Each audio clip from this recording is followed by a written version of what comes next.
Hi friends, welcome to Dillu Karishma's kitchen. ఈరోజు మన కిచెన్లో మనం చూడబోయే రెసిపీ వచ్చి నోరు ఊరించే అల్లం పచ్చడి ఫ్రెండ్స్. ఈ అల్లం పచ్చడిని ఎంతో హైజీనిక్గా అలాగే సంవత్సరం పాటు నిల్వ ఉండేలాగా ఎలా తయారు చేసుకోవాలో చూద్దామా. మన అల్లం పచ్చడికి కావాల్సిన పదార్థాలు: ఒక 100 గ్రాముల వరకు అల్లాన్ని తీసుకుని ఇలా చిన్న ముక్కలుగా కట్ చేసుకుని కాసేపు ఆరబెట్టుకొని తీసుకోవాలి. అలాగే 100 గ్రాముల వరకు చింతపండుని తీసుకుని ఇందులో ఉండే పిక్కలు పీచులు ఏమీ లేకుండా శుభ్రంగా క్లీన్ చేసుకొని తీసుకోవాలి. అలాగే ఒక 100 గ్రాముల వరకు బెల్లాన్ని కూడా ఈ విధంగా సన్నగా తురిమి తీసుకోవాలి. అలాగే ఒక అరకప్పు వరకు ఇక్కడ కారాన్ని తీసుకోవాలి. పావు కప్పు వరకు ఉప్పుని తీసుకోవాలి. అలాగే 3 టీ స్పూన్ల వరకు ధనియాలు, 2 టీ స్పూన్ల వరకు ఆవాలు, 1 టీ స్పూన్ వరకు మెంతులు, మరొక టీ స్పూన్ వరకు జీలకర్రని తీసుకోవాలి. అలాగే 10-12 వరకు వెల్లుల్లిని తీసుకోవాలి. అలాగే ఫ్రెండ్స్, మనం తీసుకున్న క్వాంటిటీస్ అన్నీ 100 గ్రాములని చెప్పాను కదా ఫ్రెండ్స్. కప్ వైస్ కనుక మనం చూసుకున్నట్లయితే 3/4 కప్పు వరకు ఈ మూడింటిని నేను తీసుకున్నాను ఫ్రెండ్స్, ఆ కప్ మెజర్మెంట్తో. ఇప్పుడు మన అల్లం పచ్చడిని ఏ విధంగా తయారు చేసుకోవాలో చూద్దామా. మన అల్లం పచ్చడి తయారు చేసుకోవడం కోసం ముందుగా మనం తీసుకున్న చింతపండుని ఒక గిన్నెలోకి యాడ్ చేసుకోవాలి. ఈ విధంగా ఒక ప్యాన్లోకి తీసుకుని శుభ్రంగా 2-3 సార్లు కడిగి తీసుకోవాలి. ఇందులో ఉండే డస్ట్ అనేది పోయేలాగా ముందుగా కడిగి తీసుకోవాలి. మనం తీసుకున్న చింతపండుని ఈ విధంగా కడిగి తీసుకున్న తర్వాత ఇందులోకి ఇప్పుడు 1.5 కప్పున్నర వరకు నీళ్లను యాడ్ చేసుకోవాలి. అంటే మనం 3/4 కప్పు వరకు చింతపండుని తీసుకున్నాం కదా, దానికి డబుల్ క్వాంటిటీ తీసుకోవాలన్నమాట. 1.5 కప్పున్నర వరకు నీళ్ళని తీసుకుని ఇప్పుడు స్టవ్ పైన పెట్టుకోవాలి. డైరెక్ట్గా ఈ గిన్నెతో పాటు స్టవ్ పైన పెట్టుకుని కాసేపు ఉడికించుకోవాలి ఫ్రెండ్స్. మొత్తం ఈ నీళ్ళ శాతం అనేది దగ్గర పడి చిక్కగా చింతపండు గుజ్జు అనేది రెడీ అయ్యేలాగా ఉడికించుకోవాలి. చింతపండు ఉడికేలోపు మరోవైపు మనం మిగతా ప్రాసెస్ అనేది చూద్దామా ఫ్రెండ్స్. మన చింతపండు అనేది ఉడికేలోపు మనం తీసుకున్నవి కాసేపు వేయించి తీసుకుందాం. ఇలా ముందుగా మనం తీసుకున్నవి వేయించుకోవడం కోసం ప్యాన్ పెట్టుకొని అందులో మనం తీసుకున్న మెంతుల్ని యాడ్ చేసుకోవాలి. అలాగే మనం ముందుగా తీసుకున్న 2 టీ స్పూన్ల ఆవాలను కూడా యాడ్ చేసుకోవాలి. అలాగే 1 టీ స్పూన్ జీలకర్రని, అలాగే ముందుగా తీసుకున్న 3 టీ స్పూన్ల ధనియాలను కూడా యాడ్ చేసుకోవాలి. ఇలా మనం తీసుకున్నవన్నీ చక్కగా దూరగా వేగేలాగా వేయించాలి. మాడిపోకుండా చక్కగా వేయించుకోవాలి ఫ్రెండ్స్. అప్పుడే మంచి రుచిగా కుదురుతుంది పచ్చడి అనేది. ఈ విధంగా కాస్త వేగాయి కదా, మాడిపోకుండా వేగినవి ఒక ప్లేట్లోకి ఈ విధంగా తీసుకోవాలి. తీసుకొని చల్లారడానికి రెడీగా పక్కన పెట్టుకుని చింతపండు అనేది ఉడికిందో లేదో చూద్దాం ఫ్రెండ్స్. చూస్తున్నారు కదా, మన చింతపండు అనేది చక్కగా ఉడుకుతుంది కదా. ఇప్పుడు నీళ్ళలాగా కనిపిస్తుంది కదా. మొత్తం ఈ నీళ్ళ శాతం అనేది ఎగిరిపోయి చక్కగా చిక్కటి ప్యూరీ అనేది రెడీ అయ్యేలాగా ఉడికించాలి. ఒక 10-15 నిమిషాల టైం అనేది పడుతుంది ఫ్రెండ్స్ ఇది ఉడకడానికి. చూస్తున్నారు కదా, మొత్తం నీళ్ళ శాతం అనేది తగ్గి చిక్కటి ప్యూరీ అనేది ఏ విధంగా వచ్చిందో చూస్తున్నారు కదా. ఇలా వచ్చేలాగా ఉడికించుకోవాలి.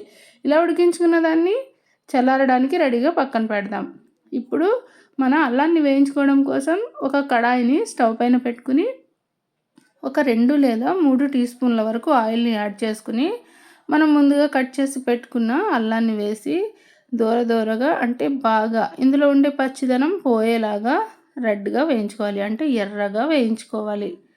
ఇలా బాగా చక్కగా కలుపుకుంటూ ఒక 2-3 నిమిషాలు వేయించుకున్నామంటే అల్లం అనేది వేగిపోతుంది ఫ్రెండ్స్. చక్కగా అల్లాన్ని వేయించిన దాన్ని బట్టే మన పచ్చడి నిలువైన రుచైన ఆధారపడి ఉంటుంది. ఇలా చక్కగా మంచిగా ఎర్రగా వేగిందంటే మన పచ్చడి మంచి రుచితో కుదురుతుంది. అలాగే నిల్వ కూడా ఎక్కువ రోజులు ఉంటుంది ఫ్రెండ్స్. ఇలా వేయించుకున్న అల్లాన్ని కూడా ఈ విధంగా ఒక ప్లేట్లోకి తీసుకుని దీన్ని కూడా పూర్తిగా చల్లారడానికి పెట్టుకుందాం. మనం వేయించుకున్నవి అలాగే ఉడికించుకున్నవి మొత్తం చల్లారిన తర్వాత నెక్స్ట్ ప్రాసెస్ అనేది చూద్దాం ఫ్రెండ్స్. ఇప్పుడు మనం వేయించుకున్నవన్నీ కాస్త చల్లారిపోయాయి ఫ్రెండ్స్. ఇలా చల్లారిన వాటిని ఒక మిక్సీ జార్ని తీసుకుని అందులోకి మనం ముందుగా వేయించుకున్న ధనియాలు, ఆవాలు, మెంతులు, జీలకర్ర ఉన్నాయి కదా, వాటిని వేసుకోవాలి. అలాగే మనం తీసుకున్న పావు కప్పు ఉప్పుని కూడా ఇందులో యాడ్ చేసుకొని ఎంత ఫైన్గా వీలైతే అంత ఫైన్గా ఈ విధంగా గ్రైండ్ చేయాలి. చూస్తున్నారు కదా, పైన పౌడర్ లాగా గ్రైండ్ అయింది కదా. ఇలా గ్రైండ్ చేసుకున్న దాన్ని మళ్ళీ సేమ్ అదే ప్లేట్లోకి యాడ్ చేసుకుని పక్కన పెట్టుకోవాలి.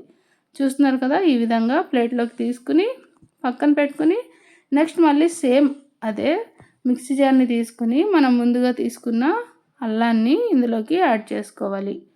ఈ విధంగా అల్లం మొత్తాన్ని ఇందులోకి యాడ్ చేసుకొని, అలాగే ముందుగా మనం తీసుకున్న వెల్లుల్లి ఉన్నాయి కదా, వెల్లుల్లిని కూడా ఇందులో యాడ్ చేసుకొని కాస్త కోర్సుగా ముందుగా గ్రైండ్ చేసి తీసుకుందాం.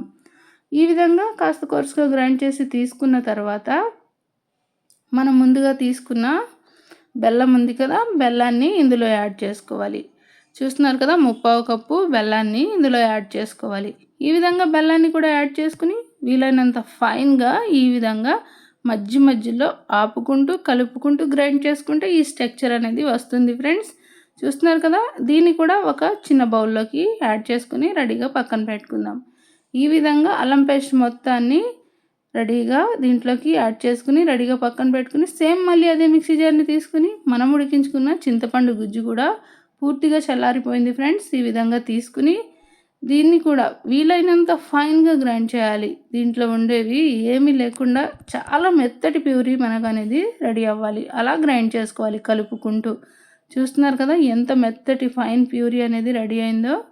ఇలా గ్రైండ్ చేసుకోవాలి. దీన్ని కూడా మరొక దాంట్లో వేసుకుందాం, లేదంటే ఇలానే ఉంచుకుని ఇప్పుడు మనం దీన్ని వేయించుకోవాలి. మన చింతపండు పేస్ట్ని వేయించుకోవడం కోసం స్టవ్ పైన ఇందాక మనం అల్లాన్ని వేయించుకున్నాం కదా, అదే కడాయిలోకి ఒక 1/4 కప్ అంతా ఆయిల్ని యాడ్ చేసుకోవాలి.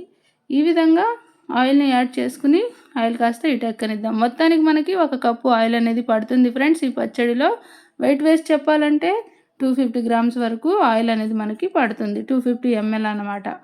ఆయిల్ కాస్త వేగిన తర్వాత, అంటే ఆయిల్ కాస్త హీట్ ఎక్కిన తర్వాత ఇందులోకి మనం చింతపండు గుజ్జుని యాడ్ చేసుకోవాలి. చింతపండు గుజ్జుని యాడ్ చేసుకుని ఈ చింతపండు గుజ్జు అనేది పూర్తిగా ఆయిల్లో కలిసిపోయి మళ్ళీ ఆయిల్ రిలీజ్ అయ్యేలాగా వేయించాలి. ఇందులో పచ్చిదనం అనేది ఏమీ లేకుండా వేయించాలి ఫ్రెండ్స్. ఇలా కలుపుకుంటూ దగ్గరుండి వేయించుకోవాలి. మీడియం టు లో ఫ్లేమ్లో పెట్టుకొని అడుగంటకూడదు, ఇది మాడకూడదు. అలా వేయించాలి. అప్పుడే మన పచ్చడి రుచి అనేది చాలా చాలా బాగుంటుంది. అలాగే ఎక్కువ రోజులు నిల్వ కూడా ఉంటుంది. ఇలా కలుపుకుంటూనే వేయించుకోవాలి ఫ్రెండ్స్. ఇలా కలుపుకుంటూ వేయించుకున్నామంటే చూస్తున్నారు కదా, కాసేపు వేయించేసరికి ఆయిల్ మొత్తాన్ని పీల్చేసింది. స్ట్రక్చర్ మీకు చూపిస్తున్నాను కదా, ఇందులో నీళ్ళ శాతం అనేది ఉండడం వల్లే ఇది కాస్త పల్చగా ఉంది. ఇది ప్యాన్కి స్టిక్కీగా వచ్చేలాగా ఉడికించాలి. మళ్ళీ కొద్దిగా ఆయిల్ని తీసుకోవాలి. మరి కొద్దిగా ఆయిల్ని తీసుకొని మళ్ళీ కలుపుకొని పూర్తిగా చక్కగా ఉడికించుకోవాలి. దీని కన్సిస్టెన్సీ అనేది ఈ విధంగా ఉండాలి. చూస్తున్నారు కదా, కాస్త చిక్కబడి ప్యాన్కి స్టిక్కీగా అవుతుంది కదా, చల్లారాక ఆయిల్ మొత్తం బయటకు వస్తుంది ఫ్రెండ్స్. ఈ విధంగా ఉండాలి థిక్నెస్ అనేది. కాస్త చిక్కబడింది కదా, వేగి మరీ ఎక్కువసేపు వేయించాల్సిన అవసరం లేదు ఫ్రెండ్స్. ఈ విధంగా వచ్చినట్టుగా వేయిస్తే సరిపోతుంది, అడుగు మాడిపోకుండా. దాన్ని రెడీగా పక్కన పెట్టుకుని చల్లారడానికి మన పోపు అనేది పెట్టుకుందాం ఫ్రెండ్స్. మన పచ్చడిలోకి పోపు పెట్టుకోవడం కోసం ఇందాక మనం మిగిల్చుకున్న ఆయిల్ మొత్తాన్ని ఇందులో యాడ్ చేసుకుని, ఇప్పుడు ఆయిల్ కాస్త హీట్ ఎక్కిన తర్వాత 1 టీ స్పూన్ వరకు శనగపప్పు, మరొక టీ స్పూన్ వరకు మినప్పప్పు, మరొక టీ స్పూన్ వరకు ఇందులో ఆవాలను కూడా యాడ్ చేసుకోవాలి.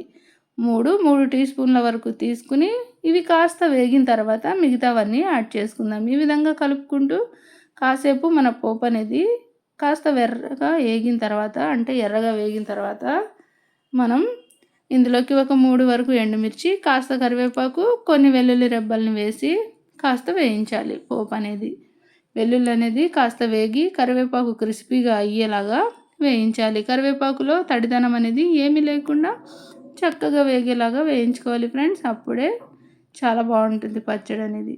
ఇప్పుడు ఇందులోకి 1/2 టీ స్పూన్ వరకు ఇంగువని కూడా యాడ్ చేసుకోవాలి. పోపు కాస్త వేగింది కదా, పోపు వేగిన తర్వాతే ఇంగువని యాడ్ చేయాలి. ఇంగువని కూడా తీసుకొని పోపు కాస్త వేగేలాగా వేయించుకోవాలి.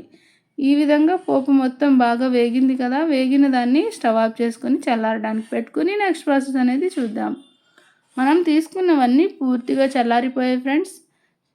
పోపు చల్లారింది, అలాగే చింతపండు గుజ్జు కూడా చల్లారింది. ఇప్పుడు ఈ పోపులోకి మనం ముందుగా గ్రైండ్ చేసి పెట్టుకున్న ఆవపిండిని యాడ్ చేసుకోవాలి. అలాగే కారాన్ని కూడా యాడ్ చేసుకోవాలి. దాని తర్వాత మన అల్లం పేస్ట్ ఉంది కదా, అల్లం పేస్ట్ని కూడా ఇందులోకి యాడ్ చేసుకోవాలి. పోపు పూర్తిగా చల్లారాకే ఈ ప్రాసెస్ అనేది చేయాలి ఫ్రెండ్స్. వేడిగా ఉన్నప్పుడు చేయకూడదు. ఈ విధంగా తీసుకుని చింతపండు గుజ్జు ఏదైతే ఉందో దాన్ని కూడా యాడ్ చేసుకోవాలి. ఆల్రెడీ మీరు గమనిస్తున్నట్లయితే ఇందులో ఆయిల్ బయటకు వచ్చేసింది ఫ్రెండ్స్. నేను చెప్పాను కదా, చల్లారాక చింతపండులో ఆయిల్ అనేది వస్తుందని మొత్తం అన్నీ తీసుకుని చక్కగా కలిసేలాగా కలుపుకోవాలి. మొత్తం ఎక్కడ ఏమీ లేకుండా మొత్తం అంతా బాగా కలిసేలాగా కలుపుకుంటే మన నోరు ఊరించే ఎంత టేస్టీగా ఉండే అల్లం పచ్చడి రెడీ అయిపోయినట్లే ఫ్రెండ్స్. చూస్తున్నారు కదా ఎంత బాగుందో కదా స్ట్రక్చర్ అనేది. ఏ టిఫిన్స్లోకైనా చాలా చాలా బాగుంటుంది ఫ్రెండ్స్. ఇడ్లీలోకైనా దోశలోకైనా చాలా బాగుంటుంది. అన్నంలో కూడా కలుపుకొని తినవచ్చు. ఈ విధంగా రెడీ అయిన దాన్ని ఒక ఎయిటెడ్ జార్లో వేసుకున్నామంటే మనం బయట పెట్టుకుంటే కనుక 5-6 నెలలు చక్కగా ఎంజాయ్ చేయొచ్చు. అదే మీరు ఫ్రిడ్జ్లో కనుక స్టోర్ చేసుకున్నట్లయితే సంవత్సరం మొత్తం కూడా ఏమి రంగు రుచి ఏమి మారకుండా చక్కగా నిల్వ ఉంటుంది ఫ్రెండ్స్. ఈ విధంగా ఒక గాజు సీసాలోకి తీసుకొని మనం దీన్ని భద్రపరచుకోవాలి. ఎంత బాగుందో కదా కలర్ అనేది, చాలా బాగుంది ఫ్రెండ్స్. అలాగే మా ఈ వీడియోస్ కనుక మీకు నచ్చినట్లయితే మా ఛానల్ని సబ్స్క్రైబ్ చేయండి, మా వీడియోస్ని లైక్ చేయండి, మీ ఫ్రెండ్స్ అండ్ ఫ్యామిలీకి షేర్ చేయండి.